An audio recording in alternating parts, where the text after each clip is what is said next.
drop net. Oh. Okay. Can you all hear me? Or do I need to use the mic? Good? We're good? Okay. So I completely spaced about this, but another thing about your drop net is where you put your poles. You need to kind of know your sediment, because if it rains and it gets soupy and then you try to put up your poles, because these poles are responsive to tension. So as you're pulling it, it kind of pulls the poles inward. So if you have it on really soft sediment as your poles are set up, your net will collapse inside, and you'll also get that bag on the middle, which can kind of affect your pull and your draw. Another thing with the drop nets is there is a turnbuckle that you use.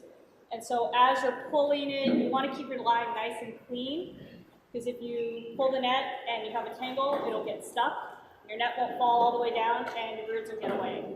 So that's another thing about drop nets to think about, is the ground you're setting them up on, and make sure that your pull cord is nice and straight, or it's wound in a way that it'll pull itself out and you won't get any snags in your net or in your pull cord, your rope that you're pulling. Yeah. Any questions about the drop net? Okay, now we'll go back up to, who had questions about the whoosh net? Was Annie, you said there were some questions, which was, I know somebody else said there were some questions about whoosh net. Guess I can't remember. Well, do you have the same problem with your whoosh net sets, with the drop nets, with the rope being nice and clean and pulling it? Or, like, yes, with the drop net, you have to keep your pole line clean. It includes like even debris that you pick up or mud on the line. Oh, I forgot something else about drop nets. Okay. Don't leave your drop nets up overnight. Take your drop nets down every day. The poles can remain up. Take the net down. We had an issue. Luckily, it didn't end up being a bad thing, but we set up our drop net overnight. This was like the first time we were using it. We set it up overnight on a new moon night, so there was no light. We had a still come in to land on top of it. Got tangled. We got the bird out, like it landed on top of the net, ended up getting tangled in the net as it was suspended up. We were able to kind of warm the bird up, and the bird was fine. But after that, we all talked about it. Everybody that had drop nets talked about it, and now the consensus with drop nets are you do not leave them up overnight. Take your net down every single day. Yeah. So the BBL does not recommend leaving your nets up. They want you to take it down every time at your banding session. We were experimenting, thinking the nets are so tight, let's leave it up overnight, see what happens, and didn't work. So now, absolutely, all nets have to come down. Once we get to the whoosh net again, if anybody has questions, they can call any of us, and we'll be all glad to help. Okay, now it gets kind of icky here, preparing for a banding session. And it says get organized, and you're going to learn why. So for me, and I know I'm using a lot of my examples here, but it's just based on my experience. I keep everything as organized as I possibly can, especially if I'm getting up at 3:30 in the morning to go miss net, or I have to get up at 4:30 one morning to go do something else. I want to be able to just go in, grab my equipment, and go. So I keep all my equipment in one room. Everything is labeled, everything is clean, sterilized, ready to go for the next time. I always have a 5-gallon bucket of water, because you never know how much you're going to need for cleanup. For me, I prefer to keep my banding data not on loose sheets, but in books. Loose sheets tend to get lost, and then you're losing your data. And I can't tell you how many times I found it in the last year where banding records have been lost because they were all on loose sheets of paper. So every now and then, somebody at, let's say, Fish and Wildlife Service, I don't know who here has found banding records for me and emailed them to me, I can't remember. You have, yep, where a lot of those banding records that were just loose pieces of paper, those bands had never been submitted to the BBL. They were not on the band list, they were not on the resize list. So I recommend put all of your banding stuff in a notebook, in a binder. For me, I just have one for each species. I like these little Write in the Rain books, because, especially with coots, because I recapture the birds so many times, and I remeasure them. So now I have some birds I have almost 10 years of data on, because they've been recaptured so many times.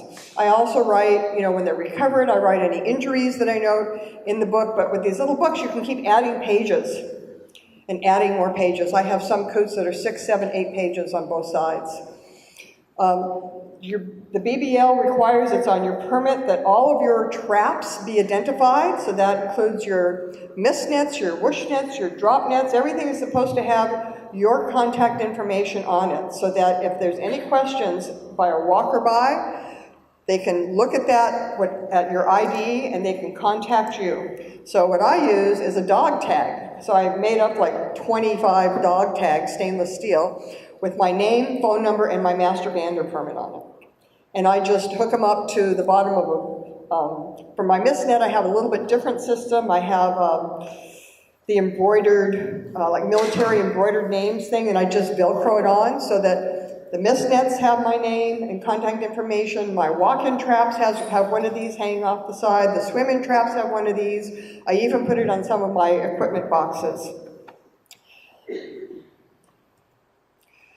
Prepare your banding sheets in advance. Again, this is the first time, I think, today, we have protocols for color band reuse. The first thing you do is you consult the band list, because that has all the color combos in it and the used combo field sheets in it. So each potential color combination, I remodeled the band list this year to where we have sheets of paper, which you'll see one later, that you can print out, take into the field, and it has all of the used combos marked off on it, and it has all of the available combos on there. So the first thing you're going to do is consult those used combo sheets. Again, we have new protocols now, because we now know that Hawaiian stilts can live 30 years. We have a new record for, is Laurent here today? He didn't show up. Oh, okay. Oh, he didn't. Oh, how's it? So we have a new record for Hawaiian gallinule, 10 years at Waimea Valley. Awesome. And that bird hadn't been sighted in a long, long time.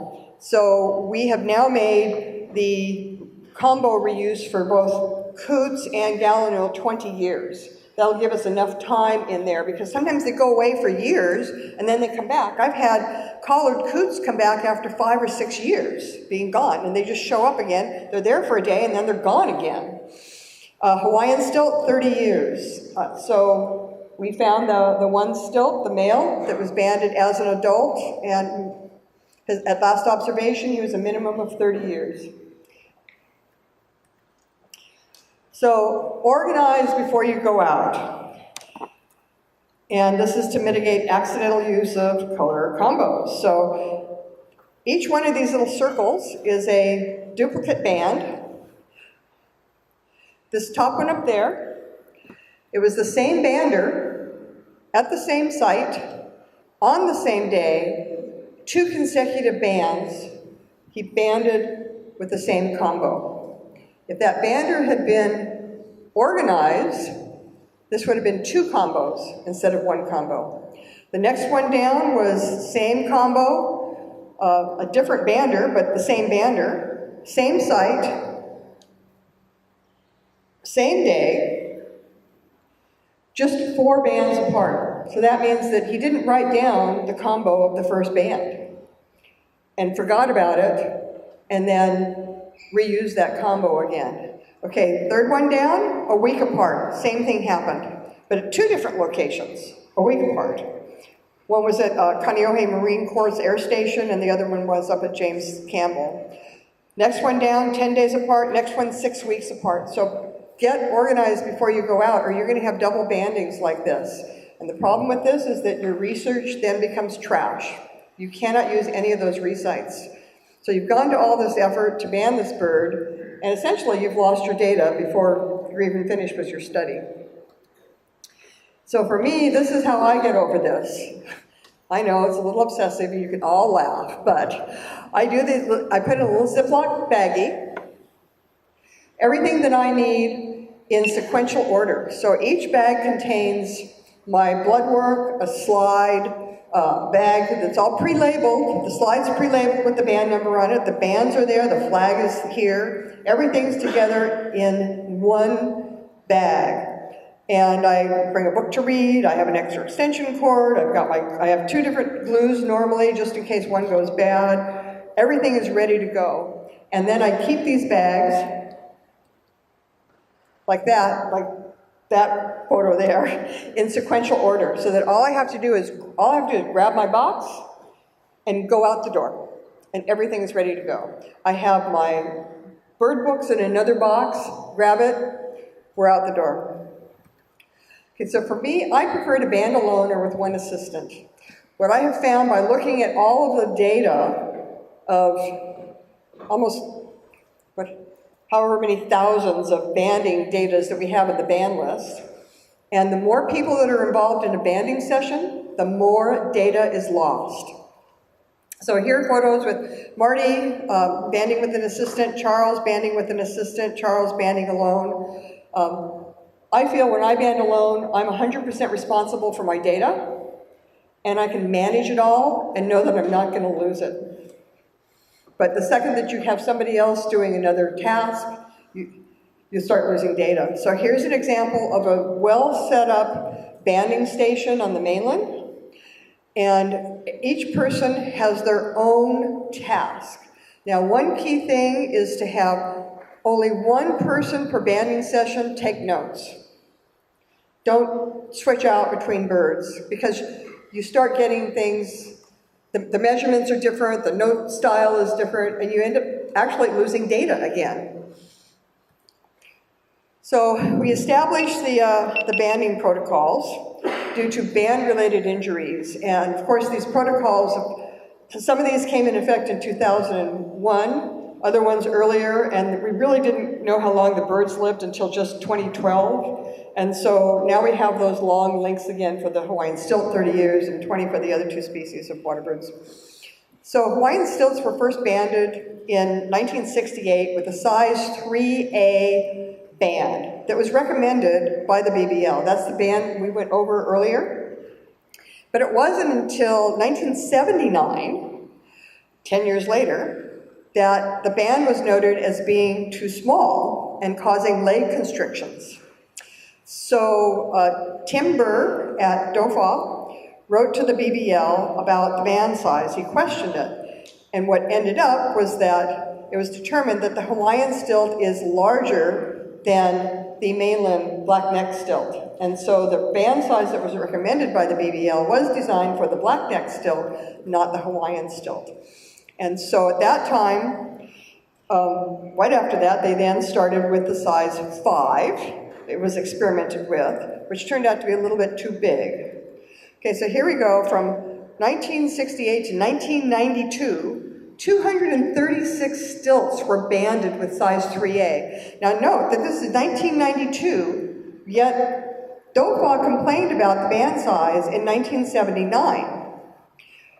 Okay, so what happened was there was no communication between banders. So after the first study was completed, another study came in. And the first people didn't tell the next people that that band size was too small. So now we get somebody else that came in 1992 and banded 45 stilts with the size 3A. And at that time, several birds lost their legs or died as a result. And Joy is going to be looking for the file. There was a report written on this, and so Joy, wherever you are, you owe me that file. So there was actually a report written up on it. And Mike Silbernagel took photos of quite a few birds with the leg injuries that are on the server at the service. We're looking for those yet. Okay, so after those 45 stilts, size 4 was then being used. And it has been used since 1993. In 2016 and 17, Aaron Natick wanted Marty to start experimenting with the size 4A, which is just a hair bigger, but our concern is mud collecting on the inside of the bands. And so by using the larger band, we're hoping that that's going to mitigate that issue so that we won't have the mud-related band issues. Okay. Then in 2001, Terry did necropsies on several Hawaiian stilts with leg constrictions and determined that their deaths were due to their color bands. And so it was back then, 2001, that the protocol was set to reverse the spiral on the bands, because when the bands come, they're really tight, tightly wound.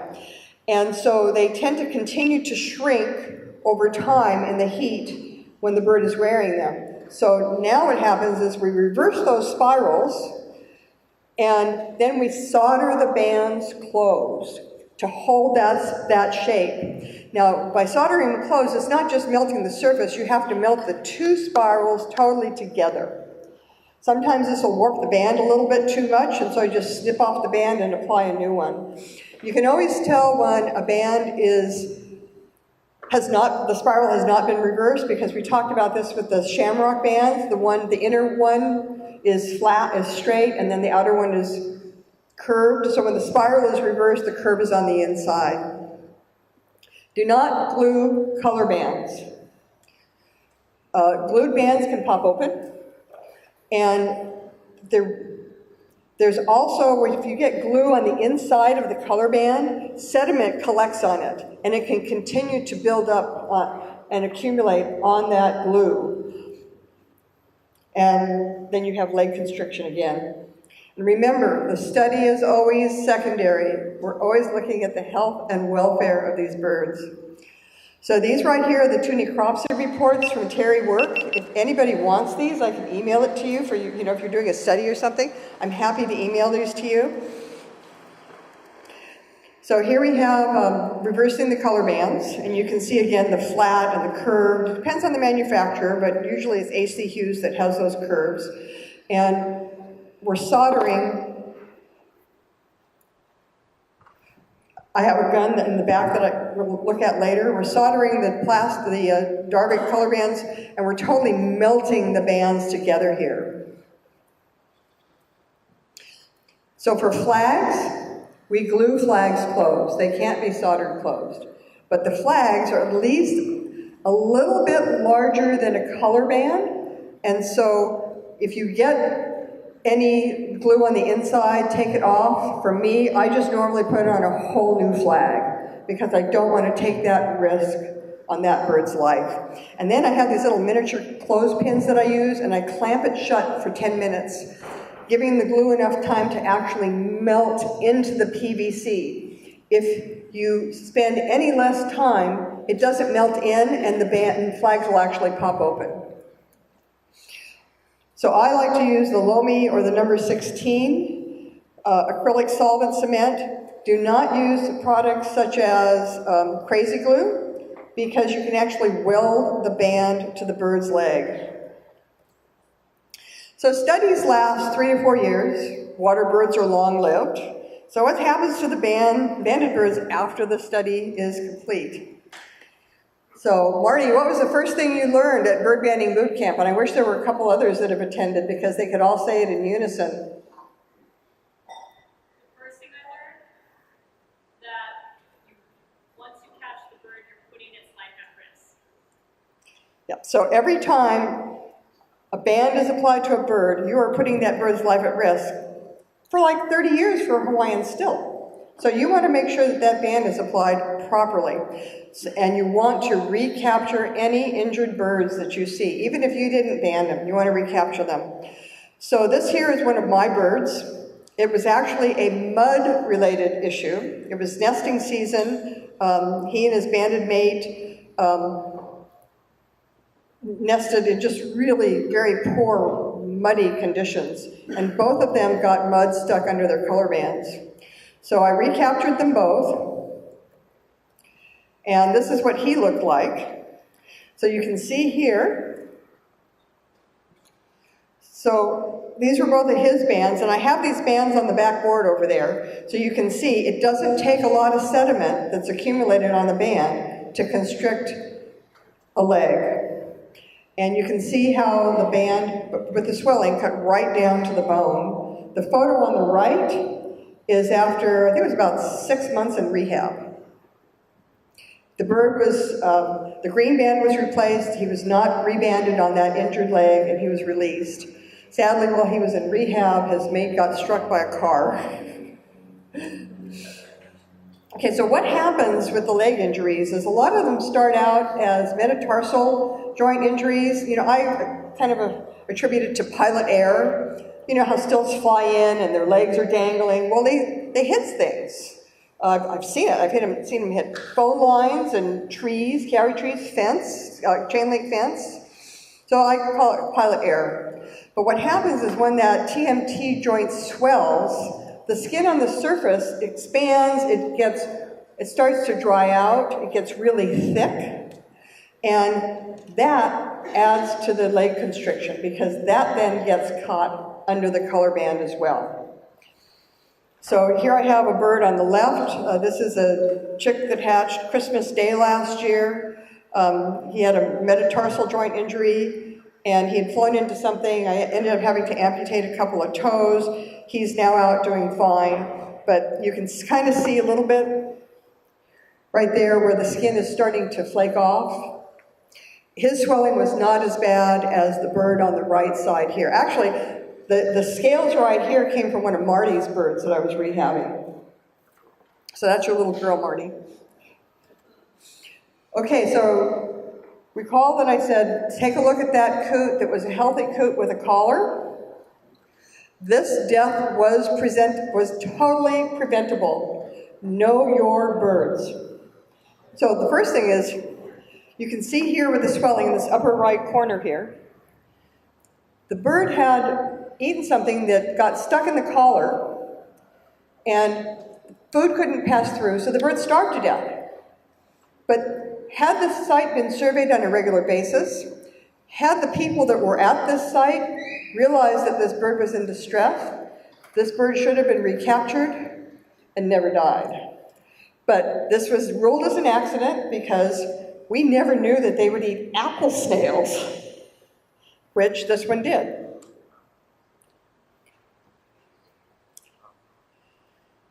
So know your birds, know when they're in distress, and make an effort to recapture. So stressed or injured bird care and transportation. So on the left here, this is one of the birds that Marty banded. On the left leg, you can see that it has a healed fracture. Marty, can you describe this injury to me exactly? It looks so bizarre. It looks like the leg is flat. So that bird on the left, actually, we were trapping in that location. We noticed that it had a limp. We have been attempting to trap the flock that bird belonged to for a number of days, and always watch that one bird and actually try not to catch it because of that leg injury. We didn't know how bad it was until we caught him and we looked at it and saw that it was a healed fracture. So he kind of has this funny lip that he does, kind of swings his leg out like it's a peg leg when he walks.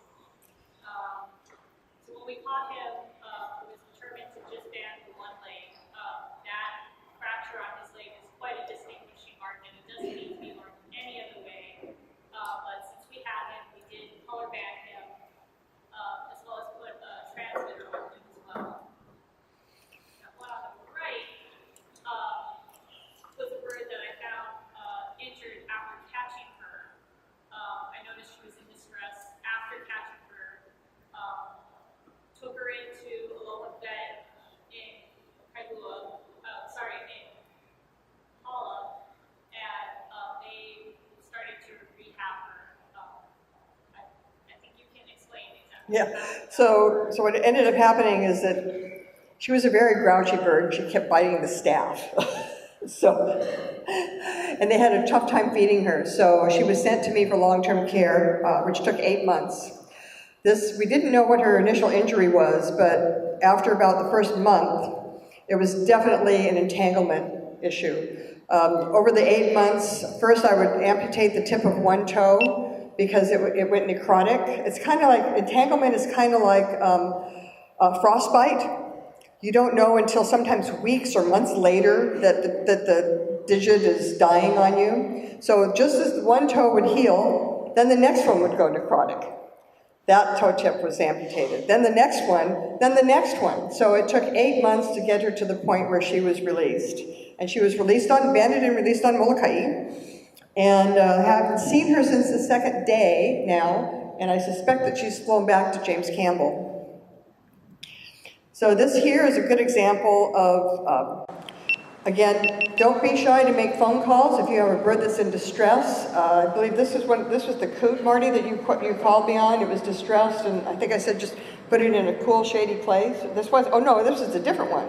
Oh, okay. No.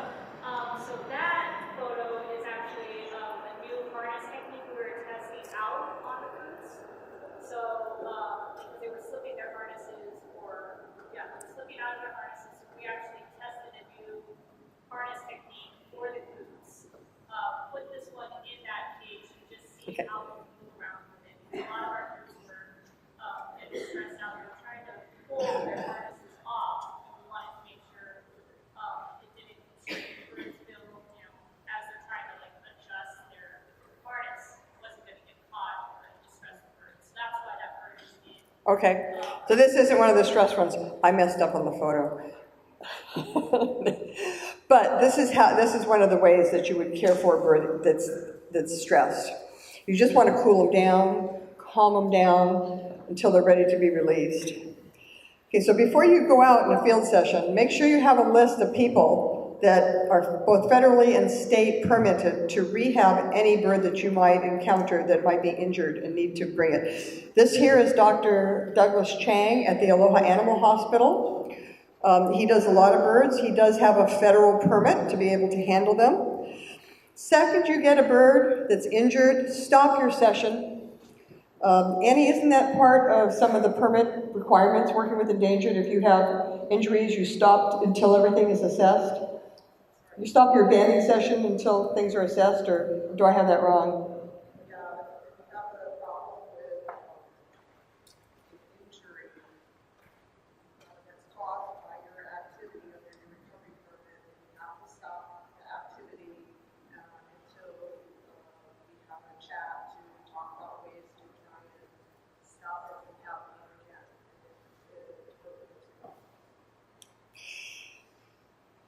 And I highly recommend that you be prepared to contribute to some of the cost of care of those birds, because it costs a lot of money. And these people are doing it from the bottom of their heart because they love the bird, but if you can contribute, it makes a huge difference. So this is a list that you can get from either Annie or I. These are people on various islands with permits. But also, when you're banding, take a look for other kind of odd injuries, because each bird has something to tell us something. So this is at my house, and I can't remember what year this was, but I had a juvenile first-year bird here come in, or hatchery bird, excuse me, from a plover go into my yard with a really odd growth on its leg. And so I photographed it because it was really weird. Well, the next photo over on the right was like a couple months later, the growth was gone. So I photoed that the growth was gone. The very next day, the bird showed up at dawn with its leg compound fracture, dripping blood. And so just by chance, there were three visiting dentists on Molokai. I talked to Keith Swindle, and he approved me doing the surgery on this bird. Permits, when you get birds like this, they're normally supposed to be euthanized with one leg. But shorebirds do really well with one leg. And so Keith Swindle approved the bird to be banded. We made an autoclave, we sterilized equipment, we found cooling equipment, and we cleaned up the natural amputation. The bottom left photo is of the bird, about 2 weeks after the surgery. I had just banded it. It was ready for release. The middle photo here is the bird after a couple of months. Eventually, it just totally healed. The bird was fine. And then, just to find out what its range was, because this was such an unusual injury, I put up a flyer in town, I put an ad in the newspaper, and I started getting phone calls from all over, from 2 miles away from my house, and I was able to map the territory of this bird. The next thing, though, is the one that's really, really cool, is that it ended up oversummering. This was a male. It ended up oversummering. This is on my dune in front of my house. And it made 18 nest scrapes in the dune. And so the bottom left photo, that's kind of my backyard there, and that's where the nest scrapes were. But then it made a whole bunch more nest scrapes at a neighbor's house 2/10 of a mile away. That's what all those little blank spots are under that tree. Now, what's really, really cool about this is this was the first nest scrape noted in the northern hemisphere on wintering grounds ever. And back in 1888 was the only similar record of this. It was a female that actually laid eggs on an island in New Zealand. And that was documented. So now we have 2 records of nest scrapes, well, one with eggs even, outside of the breeding area. So keep an eye out for really unusual injuries, because you never know what's going to, come up with it. Yes? Did you ever find out what caused the growth? Never found out about the growth. Oh, the bummer about this bird, though, is that the very next year, a new female that was very bossy came and chased him away, and he now lives up at the airport. So he's now 8 years old and lives up at the airport. So, question, yes? Oh, so migration. So it's interesting, about 5%, according to Wally Johnson, about 5% of shorebirds do not migrate their first year. They go down to the wintering grounds and then they oversummer. So it's a normal thing, but making the nest scrape is not. It's so amazing that this bird chose my yard, because if it had gone to any other house or property, we never would have known about this. So it's just serendipitous. Well, it didn't migrate. It made the nest scrapes as if it had migrated, and then it stayed the whole summer, stayed the very next winter, and then the next year it did migrate. Yeah. But when it came back with that migration, that's when he got chased away by the bossy female. Oh, yeah. Yes?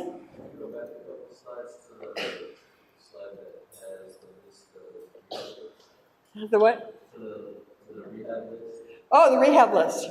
Yes. Oh, that's what those are going up for. Click, click.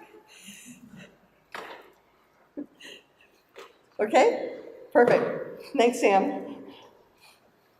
So you can go online to the BBL website, and they have their bird banding manual that can be downloaded. You can download it by chapters or the entire manual by itself. And just go to the BBL website, and then they have a link that goes right to it. Okay, so band ends. So now we're getting into some of the nitty-gritty band stuff. Band ends. So you can see this band up here, or the one on the right, that is, and you can see how nice and tight it is. That's a good closure. The 2 bands below it, bad closures. String can get caught in there, vegetation can get caught through. Even the one on the lower right there, it's still not tight enough. Okay, so so with the pliers, and we're going to be demonstrating this later on when we get into the banding, with the pliers, you put the closure on the tip side, and you do your first close, then you flip your band around the opposite way, and then you close again. And that's how you're able to get that really nice seal. Sometimes, though, it doesn't go as planned. And so the band on the left here, you can see that both of those bands aren't closed, and also the one that's on the left, the top band on the left, you can see how the 2 top edges, the top and bottom edges, are a little skewed. Never leave that on a bird. Those are sharp edges. So on the photo on the right here, you can see how you use your banding pliers to kind of get the band, the top and bottom, lined up correctly. Then after that, sometimes it'll have a little bit of a rough edge. Use some tools to flatten that area, right right there. Sometimes when you do this, the bands will skew a little bit this way, and so you need to get the band tight again. You need to get that curl tight again. So here we have, on the left here, color bands here applied correctly. You can see how the color bands are the same circumference there. Okay, on the right, there's a stilt where the top band is a little bit too small. That color band can actually slip through that bottom band and then cause leg constriction. So you always want to make sure that your bands are evenly sized. That includes if you apply a color band above a metal band. You still want to apply that color band to the same size that that metal band is. The nice thing with color bands is you can squeeze them a little bit to get them to match the right size, or you can open them up just a hair to get the right size so that they match. And then just solder them so that they don't pop off. Okay, this here, on the left here we have a Hawaiian gallinule that was banded on the wrong part of the leg. Had this person gone to the BBL website, they would have known that it's supposed to be on the lower leg here, just like this photo on the upper right. So the censored below here, and if you guys all got the band list, you know exactly who these people are. But there have been a whole bunch of gallinule in the past that were banded incorrectly, and then banded with bands that were recalled 15 years ago. So this whole list of bright yellows here with the sensors on it, those are all bands that the bird had been banded incorrectly, and those were all old bands that never should have been used to begin with.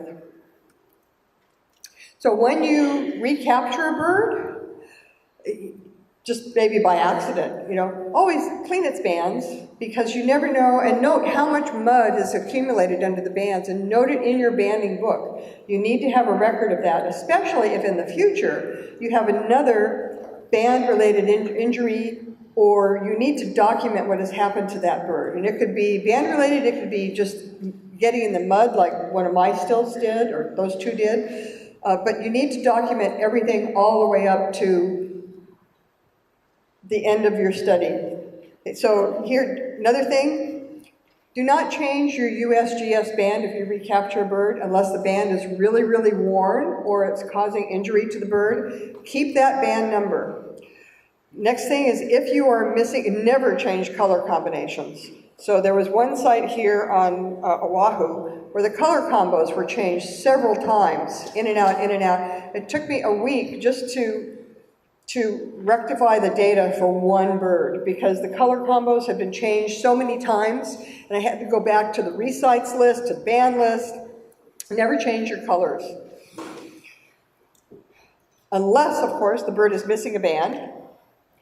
And then first thing you do again is you check the band list, because if the bird is missing a band and someone else has observed it before you did, I may have received the phone call, or Ginny may have received the phone call by that time, or the email that says, hey, here's this bird, we know it's this bird, it's missing this band, and so we will automatically switch out in the band list, we will switch it now to the new color combo. And we will make the original color combo available for reuse, and we will put a notation in the comments column that with the original location, the original combo, and that this is now the new combo. And then we will switch it out all the way through with all the observations in the recites list. And so what we're trying to do is keep the birds accurate from year to year to year, so that we can look at that list and know exactly what combo that is.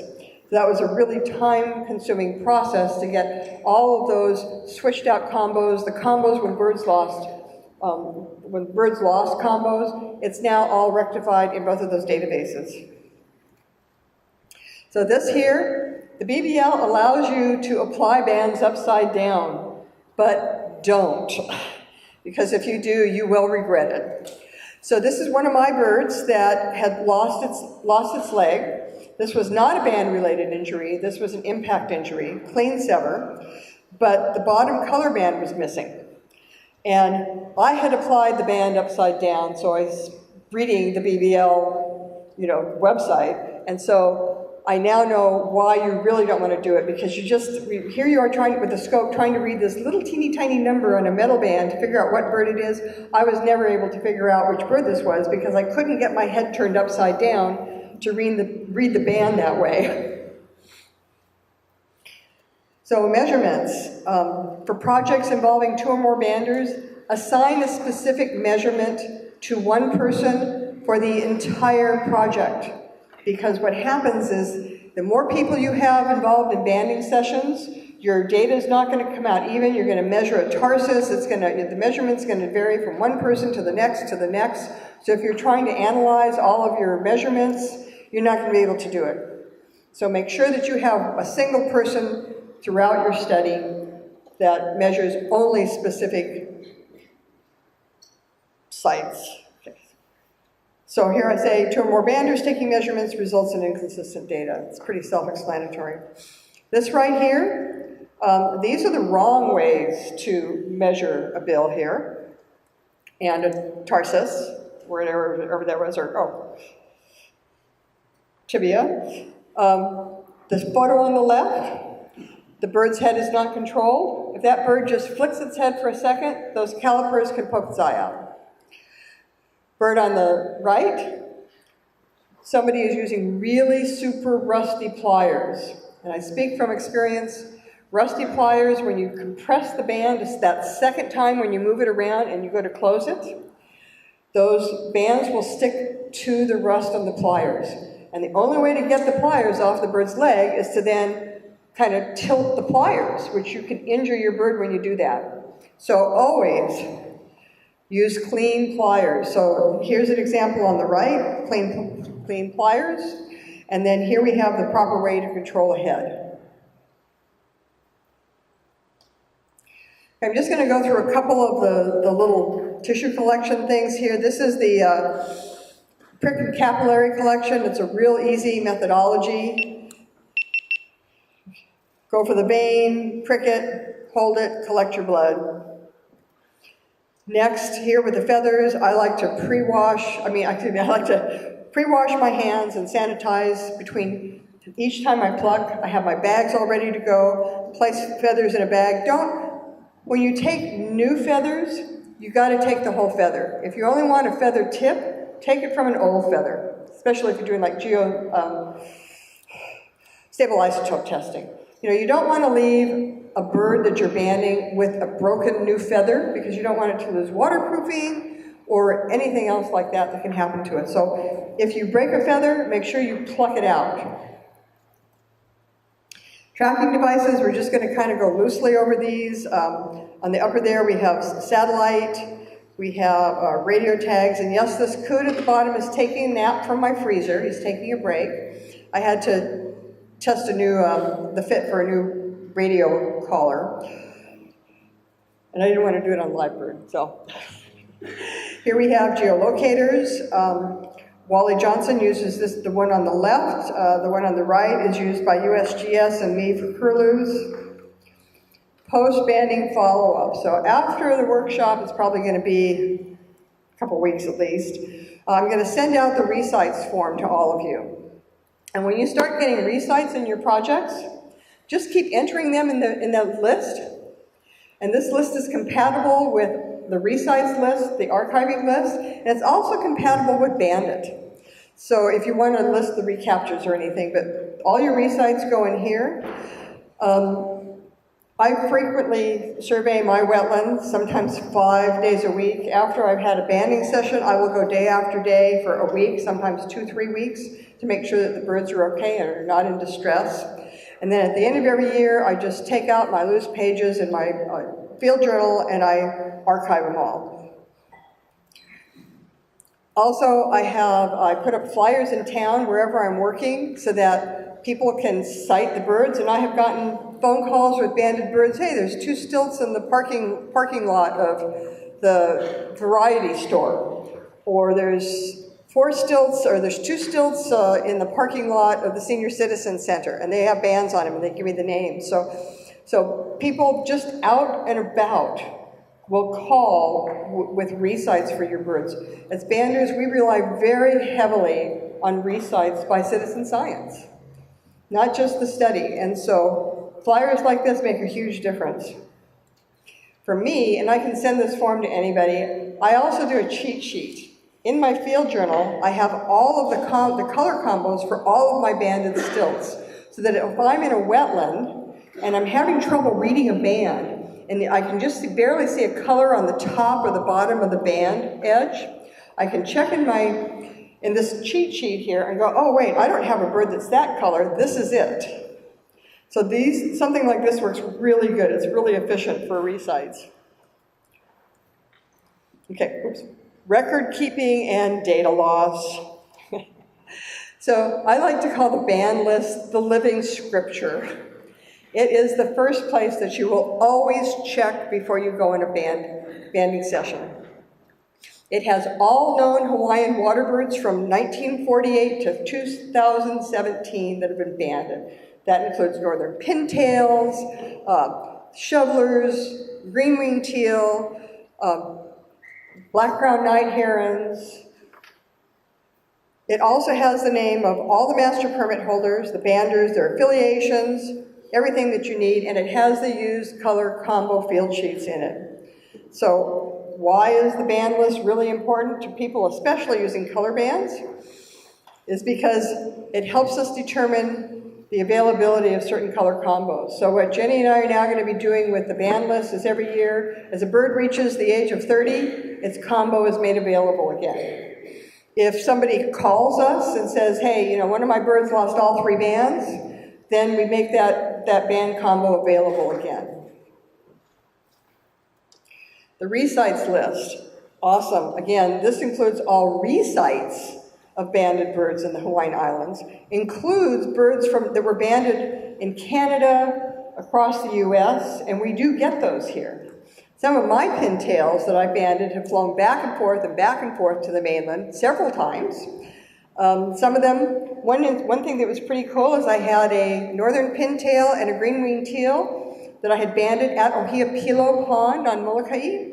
They were both shot on the same day at two hunting clubs in the Sacramento River Valley. And so we kind of can we can make the assumption that these 2 birds migrated together from the banding site to the site where they were harvested. So here we have the number of resites currently. This is absolutely the mother lode of data. So you see here, there's 21,000 stilts. A lot of those are my observations, but I'm able to follow my birds since 2001. Mother lode of data. It has things like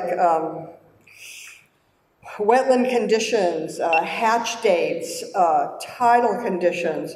You name it, it's in the recite list. Now, there is one thing that differs between the names on the recite list and the Dauphin waterbird count list. And that is, the names in the resites and banding list are all standardized. And we keep them up to date every single year. So as a property changes hands, we change the name to the now new owner name, or the new company name, or the new location name. And we take the old name and we archive it under the locations tab under previous name. This may cause a little confusion because Dauphin still uses names for their waterbird count. Some of those names changed more than 20 years ago, and some of those names have changed 2 and 3 times over that 20-year period. But for both of the resites list and the band list, we are keeping them up to date and rectified on an annual basis. So we have all of the names are standardized, and you can just go into the location name list and find the name of the place that you're at if you know it under a different name. When you enter it into the database, please use the standardized name. So here again, a little bit of protocols again. These protocols were not followed. So we have the top line. We have 2 birds, again, banded with the same combo, 2 months apart. Down below, we got 2 5 months apart. We got 3 here is a really good example. So we have a Hawaiian stilt right there that was banded, and 14 months later, this one, the one below it, was banded. And then below that, A third one was banded. Now, the middle one was found dead with frog depredation up at JC, but when the third banding took place, that person should have checked the band list and they would have discovered that that band was already used. Failing to submit bands, reduce, again, duplicate color combos. So this here is an example of all of bands that were not submitted to the BBL. And because those bands used color combos and they were not submitted, we had no record of them. I happened to find these in some loose paperwork. And so these birds all have duplicate combos now because none of the bands were submitted. And that's something that's really easy to do, just submit your data. Again, here's a bird at Hamakua that was banded and it was recited on multiple times, but the band was not reported, and so it remains available in the used color combo list. And so until I get a band number for that band, that combo is always going to be available. But I need a band number to attach it to. So this is what a working sheet is when I work on it. This is the used color combo band list. This is just an example. So what I do is as I get data in, I just kind of do it by hand and I double check everything all over each time. You can see it has little hand X's up here that say add. So those are all color bands that were newly banded, so I needed to add those in the hard copy, in the database that they're used, whereas there were some up here that I could remove and make available again. So this is what you're going to be checking every single time. And this is under the used color marker for each location. So you might have an OA, would be, let's say, Hamakua. You might have a SA for Pohala, but this is where you would always check. And so on the band list, all those little tabs on the bottom there, those are for each marker color for each location. Bandit submittal, I know there's been a lot of complaints about Bandit, but it's a good way to submit your data, and right now there's no plan on getting any other way. It's not that difficult to use, but you need to do it as soon as possible because your data will go aloha, and it does. And this is something that I found out over and over and over again with very, very experienced banders, some of them that are in this room, is that your data was lost, it was on loose pieces of paper, the bands were not submitted, the color combos were not recorded. So get your data together as quickly as possible. So this is... If I may, if you don't submit your band data to BBL, they may refuse to send you metal bands when you need them again, and they may refuse to add or update your permit, and so you have to keep it up.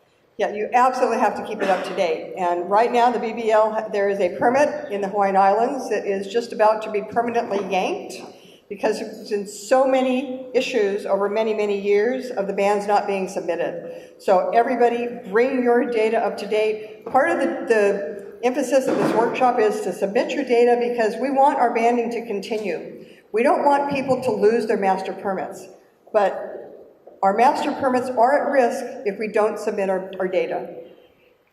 So this is what Bandit looks like when you open it up. When you click on bands here, this is what it looks like. And I apologize, these are screenshots from my computer. Bandit has some weird things going on with it where sometimes if you add some blood collection or feather collection or that it's color-coded bands or whatever, it doesn't want to take your data, so you have to do an override, and you get an error message. Now, for us, we know that our stilts are a certain age or our coots are a certain age, but sometimes Bandit does not accept what we enter. So Beth is over here nodding her head like, yep. So when you enter sometimes your data, Bandit doesn't want to accept it. So I just submitted data for Hawaiian coot, and it took me and the BBL 3 days to figure out how to submit it. We finally had to submit it with a different code than was the code that we wanted to use. So before you do that, just contact the BBL and ask for some help with it. This here, this latest version, number 4 of Bandit, is really cool if you have color bands because it has this little tab up here. And you just click on it, it opens up to a details section, and you just click on the color of your color flags, and it automatically comes up. It automatically appears. Okay, so now it's, any questions or anybody? Anybody have any questions now? Because I'm going to turn over to Annie. What? Research proposals. Any questions? You guys are really quiet. Okay, Annie, come on up.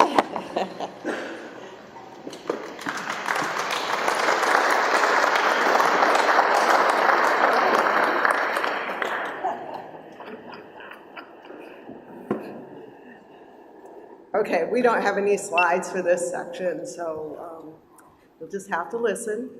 So when you are going to conduct a project on a listed species, a threatened or endangered species, then you have to have a recovery permit. And I'll just make one quick reminder that if you're out banding or conducting an activity, you must have a copy of your banding permit in your banding kit, and you must have a copy of your recovery permit with you when you're out conducting activities as well.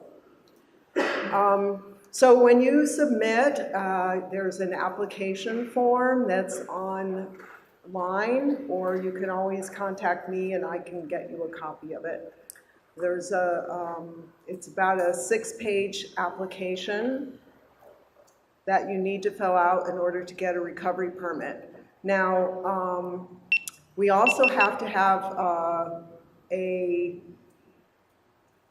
project proposal. And so in addition to filling out the recovery permit application, you have to have project proposal that includes what the purpose of it is, what you're going to do, when you're going to do it, where you're going to do it, what methodology you'll be to use, all the methodologies that you might be using.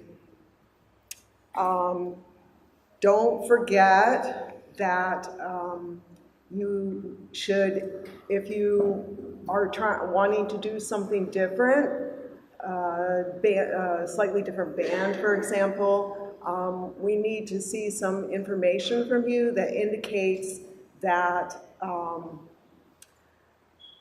that methodology has been used successfully in the past and hasn't resulted in any injury or mortality to the species. Also, any information that you want to submit, any literature that might help say, you know, this is, we're expanding on this study, or we're trying to take a different tact on this aspect, include that sort of information. Also, information on how it could impact the species. So if you know that project, that type of activity has resulted in some sort of injury to the animal in the past, how you will change that activity so that it will minimize the chances of it happening again. Any sort of information that you can give me, send to our office when you submit your permit application, helps a lot in terms of streamlining the process, although it is quite a long process.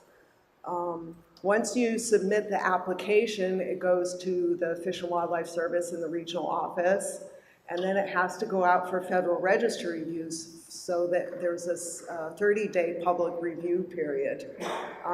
It's not very often that we get comments from the public, but they do have to be addressed if we do. And in the meantime, the regional office sends the application to our office here, the Pacific Islands Fish and Wildlife Office, where we draft the permit. Special terms and conditions. Now, in addition, every time we do that, we have to do a consultation, inter-service consultation. So that means that we have to write a biological opinion.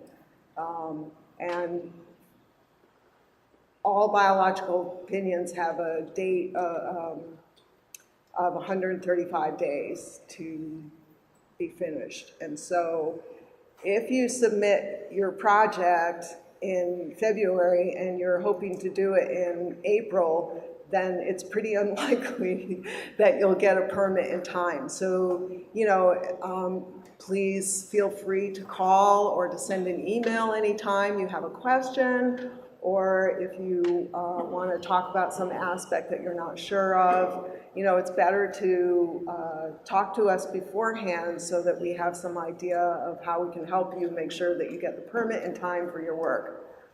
Next one down.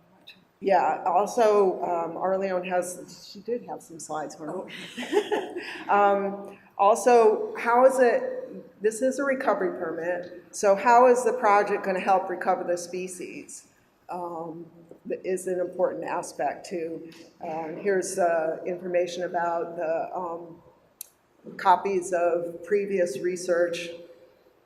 Helps in terms of writing the biological opinion and how it will help the species, help recover the species, help produce information for the conservation of the species, et cetera, et cetera.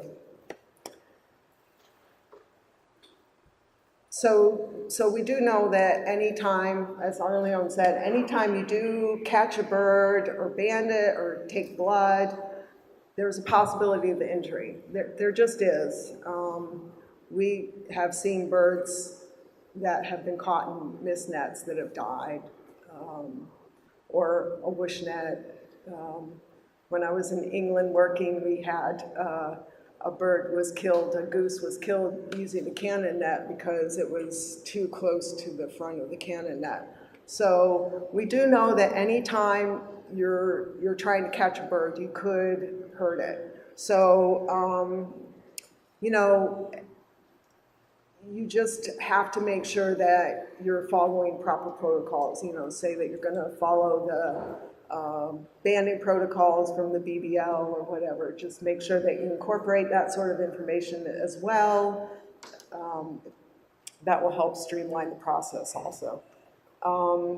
Yeah, if you're going to, you have to let us know if you're going to collect any kind of tissue, and so you have to say that you're going to collect blood, and if you're going to collect feathers, and if you're going to collect a cloacal sample, not cloacal, you know, a sample from the cloaca, sorry. So any sort of activity that you're going to do has to be included in it. Otherwise, your permit won't say that you're allowed to take feathers. And if you do an activity that's not authorized by the permit, you are possibly going to lose that permit. I mean, you know, we don't want that to happen, so of course we'll try and accommodate those changes, but it's then there's extra time where you're not allowed to conduct that activity potentially, and so it's really important that you try and that you make sure that you include in your application the first time everything that you want to do. I should mention that although you may ask to do something, it doesn't necessarily mean you'll be authorized to do it if we think that it might cause undue harm to the animal, or we're just not sure that it's going to help recover the species. You might not be allowed to conduct that particular activity. Yes, so anybody who you want to add to the list of authorized people, you must submit a proper, I call it a proper CV or resume. And if that resume doesn't say include, so you're asking for that person to be banding, if that person doesn't include on the resume that they banded so-and-so many individuals of this species or species that is related, closely related, then that person will not get added to the list of authorized individuals. They can still conduct the activity if there's a person that is on the list of authorized individuals, but that person must be, you know, in the same place. It doesn't mean that one person's the supervised person is in the field and the person on the list of authorized activities is in the building, 2 blocks down or something. No, you have to be there to help in case something happens. Yeah. Is there next one? And next one. Most of us here are biologists, or were at one time. And there's nothing better than being out in the field, working with a species. And so it's a serious business, but oh my gosh, it's so much fun when you're out banding something. So yeah, do have fun.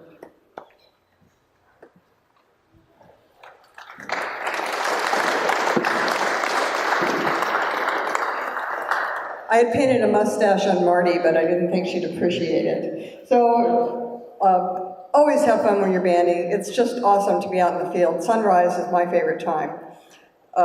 Charles, you made these little decals that were really cool. And Marty has a fabulous collection of arm guards and aprons in all shapes, colors, and sizes. It's to keep us clean when we band. In the middle here, I was talking about the wastewater facility earlier. One of the employees has watched me band birds for all these years, and he drew a coot constraint, just as a joke, so that you could unvelcro one arm and measure the wing, and then unzip something else and measure the leg, and then hood the bird, because one day he refused to release the bird from my chest. It had bit me and it wouldn't let go. And he refused to do it, so this is one of the results, was to get the head controlled. So we can make fun of it, but for me, I take bird banding very, very seriously. The birds are the first priority, and gosh, thank you all today. So what we're going to do now is we're going to take another kind of a break, and then we have some stuff set up on the back side over here. Anybody know what time it is? 10:50. Pardon? Perfect, okay. So we're gonna go pull out our kits and we're gonna compare our bands to the bands that are on the poster that's fallen over there. We're gonna look for, toss our bands that were the bad bands. We're gonna take a look at Sam's video, other stuff, equipment. I've got a whoosh net that I made over on the table over there so that everybody can take a look at it. Know that there's a lot of master banders in this room. There's a lot of really, really experienced banders and people that have made traps. If you have any questions, part of the deal with this workshop is to get everybody communicating. Don't be afraid to ask, don't be afraid to call, email, whatever. We all need to communicate, and that's the main thing. Thank you.